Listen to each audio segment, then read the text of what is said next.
네, 마을교육공동체 TV 전국의 마을교육 활동을 만든 나주 두 번째 편입니다.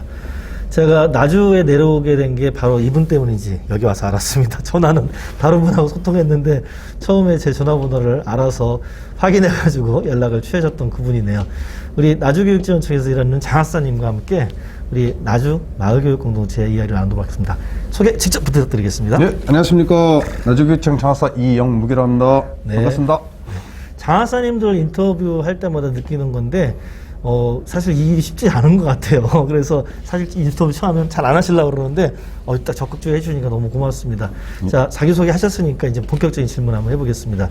나주는 그 혁신교육지구, 그 다음에 마을교육공동체가 언제부터 시작되었고 최근에 중점을 하는 활동들이나 사업들이 어떤 게 있을까요? 저희는 혁신교육지구는 나주시와 연계됐던 분은 2016년으로 네. 좀 알고 있고요. 네. 좀 다를 수도 있습니다. 네. 그 다음에 저희는 나주는 마을학교를 2020년도, 20년도에 좀 확대 운영을 시작해서 네. 올해죠. 올해는 아마 전남에서 제일 학교 수는 많을 것 같습니다. 22개 마을학교를 운영했습니다.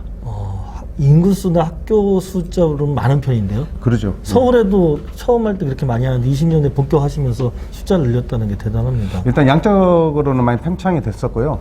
그런데 이제 내년에 2022년도 마을학교 공모를 이제 시작했고, 지난달에 이제 결정을 했는데, 확 줄었습니다. 14개의 마을학교로, 네.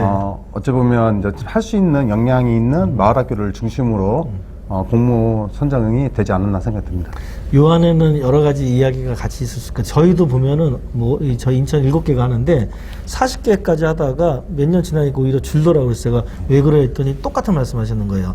처음에는 양을 늘려서 기회를 많은 분들이 참여할 수 있게 하다가 시간이 지나서 내실화 과정을 겹치다 보니까 좀 공모하는 숫자도 스스로 줄기도 하고 조정이 되더라 이런 말씀을 하시는데 나주교육청에서 하는 마을학교는 어떻게 직접 민간보조 사업으로 예산을 드리나요? 어떻게 진행하나요? 예, 직접 지원하는 방식입니다. 마을학교 운영 계획서에 바탕이 둬서 거기에 규모와 그다음에 주변 학교와 연계된 그 수를 보면서 예산도 다 차등으로 지급해 왔습니다. 그러니까 참여한 학생 수나 또 사업의 사이즈를 보고선 예. 검토를 해서 드린다는 거죠. 예. 마을학교 외에도 요즘은 이제 학교 교육과정에서 마을을 많이 만나잖아요. 예. 단위학교에서 마을 연계 교육과정, 마을 결합형 교육과정 다양히 하는데 그런 부분은 어떻게 도와주고 계신가요? 저희가 올해 아마 처음 했었을 겁니다. 그 학교와 마을이 연계된 그 교육과정 운영하라 하면서 학교에다가 교부금을 좀 지급했던 부분이 올해 처음 있었던 것 같고요. 내년에는 올해 좀 했던 시범 부분을 좀 확대해서 좀 더 확대하고 좀 내실을 좀 기하고자 올해 예산을 좀 많이 잡아놨습니다. 네. 그러니까 그런 시점에서 오늘 포럼이 되게 중요한 것 같아요. 이제 본격적으로 확대도 하고 내실화도 꾀할 시점인데 귀중한 포럼을 만들었는데 아까 말미에 우리 교육장님 말씀도 그랬고 우리 교육감님 말씀도 그렇고 중간지원 조직 이런 언급도 했는데 나주에서는 중간지원 조직이 준비되고 있나요? 예. 나주시는 나주시장님의 공약사항이었습니다. 그렇군요. 예, 공약사항이어서 지금 이제 내년에 지방자치 선거를 대비해서 공약 사업으로 지금 열심히 그 성과를 내시려고 무리하게 좀 가신 부분도 없지 않아 있는데요. 네. 지금 최대한 민관, 학이 같이 협의하고 많은 의견을 담아내서 모두가 함께 그 지속 가능한 그런 정책으로 갈 수 있도록 좀 현재는 협의 중입니다. 네. 그런데 형태로는 분명히 세워질 건 같습니다. 네. 보면 중간지원도 유형이 되게 다양해요. 어디는 장하사님하고 구청 공무원이 같은 사무실 만드는 공동사무처를 하는 데도 있고, 어디는 순천처럼 아예 그냥 민간에서 위탁하는 경우도 있고, 또 어떤 경우는 군청이나 교육청이 직영하는 경우도 있더라고요. 그냥 본인들 직원하고 민간 전문가 한두 분 뽑는 어떤 흐름으로 갈 것 같아요? 예측하시기에는? 지금 1차 안은 그만 세 번째 말씀하신 저희 시청이 일단 주도를 갖고요. 그 다음에 교육청이 겸임하는 형태. 그 다음에 해당 분야의 전문가를 채용하는 부분으로. 그리고 후에는 이게 센터장부터 해서 민간으로 이양하는 쪽으로 지금 방향은 설정되어 있습니다. 네, 로드맵이 지역 현실에 맞게 잘 짜진 것 같아요. 최종에는 그렇지만 어쨌든 초기에는 관광 협치가 잘 돼야지 민간 이양도 가능한 것 같은데 예. 그런 로드맵을 짜신 것 같습니다. 이거 하시면서 이 업무 오래되진 않으셨을 텐데 예. 낯설기도 하시고 또 장학사 하신 지 얼마 안 되셔서 하시면 어려움도 있으실 텐데 어떤 게 제일 힘드세요?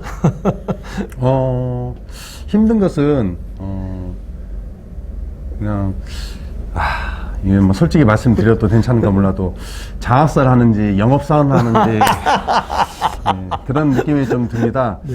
그리고 학교와 마을과의 연계하는 부분에서 이제 학교에서의 그 개방성이 좀 떨어지는 부분, 그리고 마을에서는 나름대로 적극적으로 달려들려고 하는데 개입을 하고 싶어 하는데 그 부분에서 이제 학교에서 많은 부분으로 이제 생각하면서 거부하는 부분을 보면서 좀 아쉬움이 많이 남기도 하고요.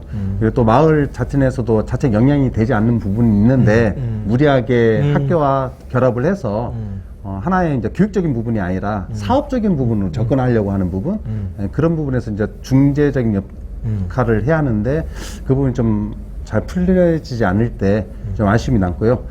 그리고 마을학교 이제 세상이 많이 이제 변하고 있는 상황에서 마을이 학교 교육에 참여하고 어찌 보면 지역 교육에 참여를 하는 부분에서 너무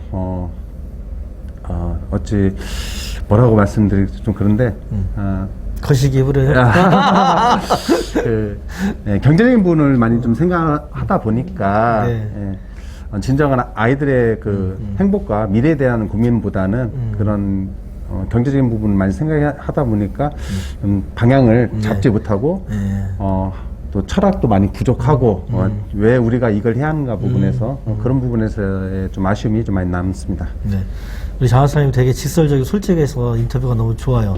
사실 일 되게 어려운 것 중에 하나가 저랑 같이 근무한 장학사님도 자기 영업직 되고 갔다고 영업사원 갔다고 어디가 맨날 문전박대 당하는데 내가 이거를 왜 해야 되나 자존심할 때가 많지만 또 하다 보면은 조금씩 변화돼서 기쁨도 느낀다 이런 얘기도 하고 매뉴얼이 없어서 헤매지만 매뉴얼을 내가 만들어서 또 그런 성취감도 있다 뭐 이런 말씀도 같이 일하는 장학사님도 하시는데 힘드시지만 그래도 내가 이거 하면서 이거 내가 잘하고 있구나 이렇게 느낀 적 있나요?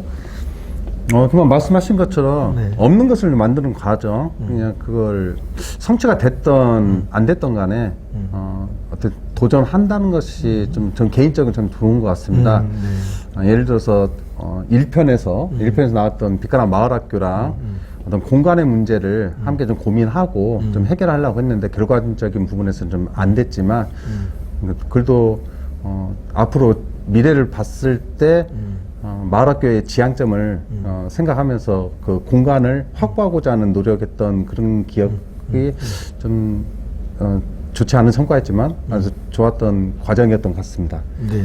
예, 그리고 마을학교 선생님들 이제 만나면서 학교와 연계했을 때 좀 잘된 부분이 있었는데 이제 그런 부분이 있을 때 말씀 나눴을 때 굉장히 뭐랄까요? 본인이 이 작은 역할을 좀 했다라는 그 자부심을 가졌을 때 그 보면서 학교가 어느 정도 개방을 하고 참여를 보장해준다 하면 이제 이분들이 또 나름대로 더 열심히 그리고 또 전문성을 또 발휘하려고 노력하면서 학교가 좀 협업을 할 수 있지 않을까라는 생각도 들었고 그런 부분이 좀 발전되는 성장하는 과정을 보면서 좀 좋았던 것 같습니다. 네. 사실 학교 문 두드리는 게 민간이 가는 것도 쉽지 않은데 장학사님이 간다고 또 활짝 열어주는 것도 아닌데 거기서 받는 스트레스도 만만치 않지만 또 조금씩 변하는 또 모습도 있고 또 마을 분들이 다 공공적 선의를 갖고 참여하시면 좋은데 또 그렇지 않은 것 같은 오해를 살 법한 행동하시는 분도 있어가지고 그럴 때는 또 중간에서 일하는 장학사 중간님들이 괜히 또 중간에서 욕을 먹을 때도 많잖아요. 근데 그럼에도 불구하고 좀 변화하는 과정을 보시면서 보람을 느끼시는 것 같습니다. 오늘 마지막 이제 질문인데요. 질문이자 부탁이기도 합니다.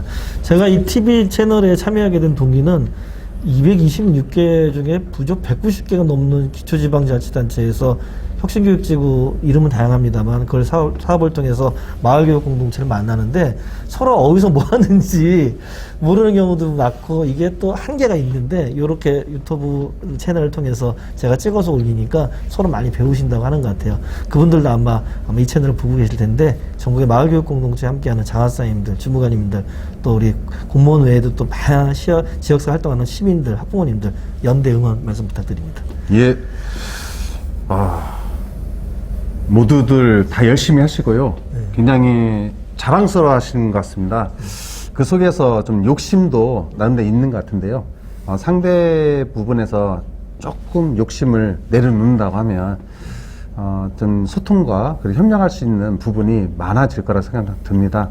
그 틈을 좀 많이 만드시면, 보다 그 지향하시는 그 마을교육 공동체의 목표에 한 걸음 더 다가가지 않을까라는 생각이 듭니다. 네, 고맙습니다. 파이팅 하십시오. 네, 맞습니다. 내가 여지를 주지 않으면은 함께 할 수 있는 그런 틀은 없는 것 같아요. 조금씩 양보할 때 협력과 거부넌수도 만들어지는 것 같습니다.